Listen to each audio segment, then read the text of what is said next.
Assalamualaikum warahmatullahi wabarakatuh. Nama saya Supardi.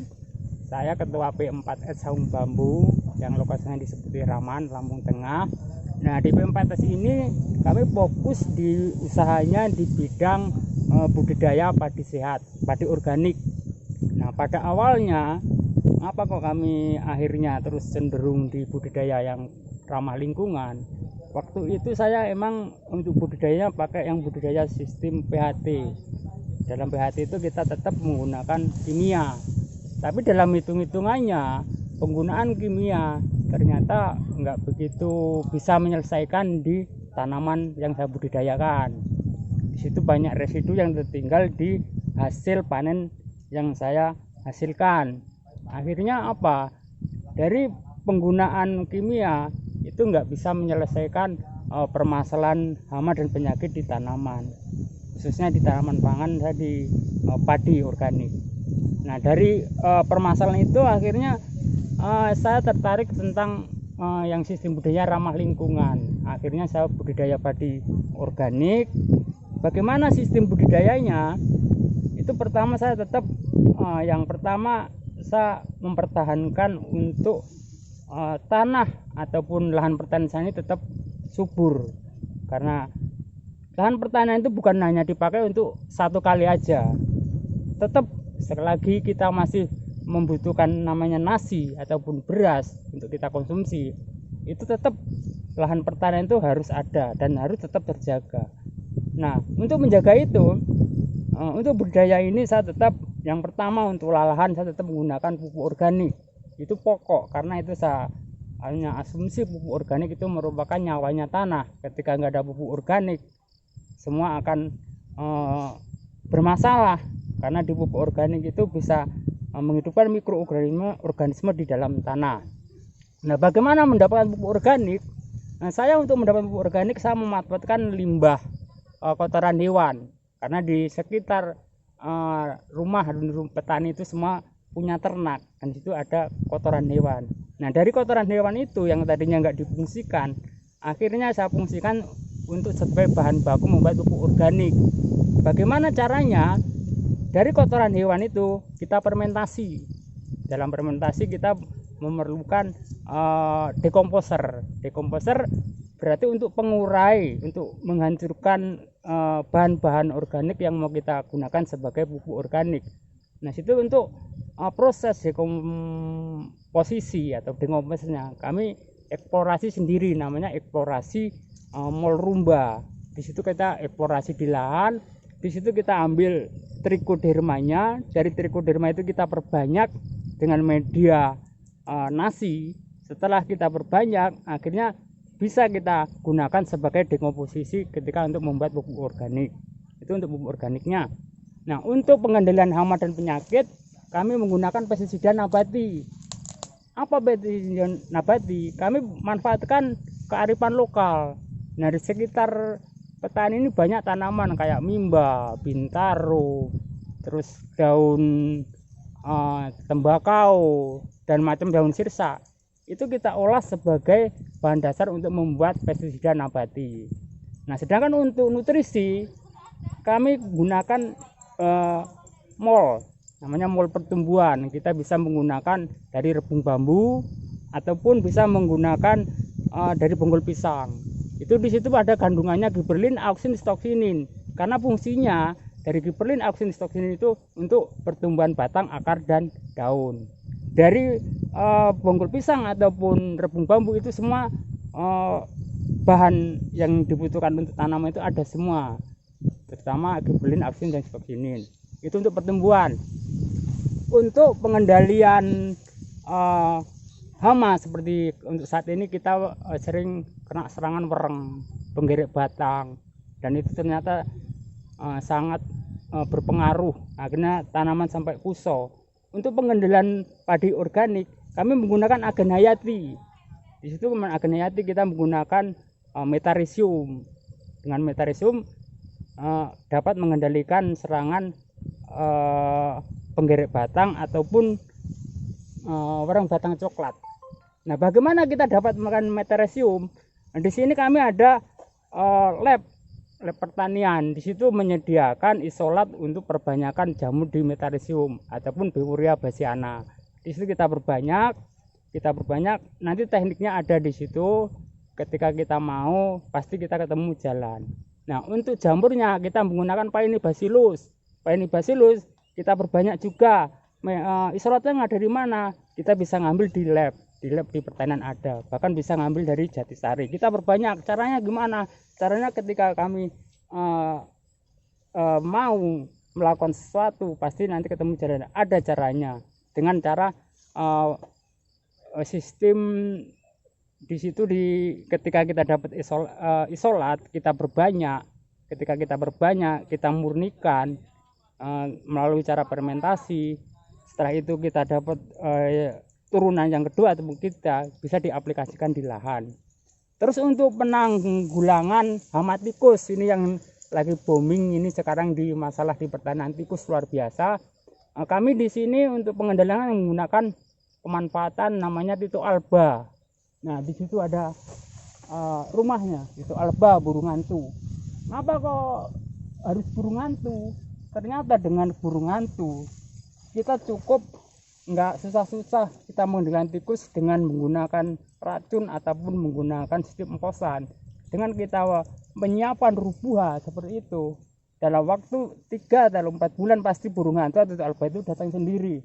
Nah, karena Tito alba sifatnya dia binatang malam, jadi ketika malam dia berpatroli, dia cari makan tikus. Dalam satu malam dia bisa menangkap tikus itu 5, itu rata-rata 5. Kalau dikalikan kalau 1 tahun kali 5 udah berapa, itu bisa mengendalikan. Nah, burung hantu itu berkembang biak setahun 2 kali, dari bulan Februari sampai bulan Agustus 2 kali. Dia bertelur biasanya sampai 9 dia menetas. Karena dia Tito alba itu kanibal, jadi Tito alba itu menetas 9, biasanya sampai besar cuma 5. Jadi yang kecil, paling kecil biasanya dimakan sama yang besar. Nah, ketika dia mulai beranak, itu Tito alba sangat luar biasa dalam memburu tikus, karena dia indukannya cari makan untuk anaknya yang 9 itu bisa sampai 10 satu malam. Nah, itu untuk tentang Tito alba. Nah, terus bagaimana untuk padi organik ini untuk proses selanjutnya? Untuk yang kami budidayakan di sini ada namanya padi sintanur aromatik ulen. Terus yang kami kembangkan ini sekarang padi hitam. Padi hitam ini bisa sebagai antioksidan, bahkan untuk penyakit yang punya masalah tentang diabetes bisa selesai sama padi hitam ini. Nah, setelah kami proses dalam budidaya panen, padi yang kita hasilkan, padi organik kita proses. Di sini kami ada penggilingan. Nah, di sini juga yang namanya untuk kami punya kelompok padi sehat yang namanya Gapsera. Nah, di situ di Gapsera kami proses hasil padi organik yang ditanam petani. Nah, kita proses padi yang dipanen di petani kita beli di Gapsera dengan hitungan padi yang dibeli di Gapsera, padi sehat itu dibeli dengan harga selisih 500 dari harga lokal. Jadi tetap petani tetap untung. Karena apa? Ada selisih 500 dari harga yang umumnya di tempat petani itu sendiri. Jadi jangan takut kalau padi organik turun, karena udah disiapkan dari penjualan, kami masih selisih harga 500 di situ. Nah, setelah dibeli di Gapsera kami proses dalam bentuk kemasan. Di situ ada padi hitam, padi putih, dan padi beras merah, beras hitam, beras putih. Nah, di situ udah kita kemas, bahkan kami udah dapat sertifikasi dari organik, udah full organik. Kita udah menggunakan label halal juga udah dapat. Terus sertifikasi dari organik itu kita udah dapat. Dengan hasil dari budidaya padi organik dengan pengendalian ramah lingkungan, akhirnya dihasilkan padi sehat yang tanpa residu. Ketika padi sehat yang dihasilkan itu udah hasil jadi beras, tidak ada residu, otomatis ketika dikonsumsi bagi manusia aman. Karena semua dari permasalahan sekarang penyakit yang ada di orang-orang itu karena kebanyakan kimia.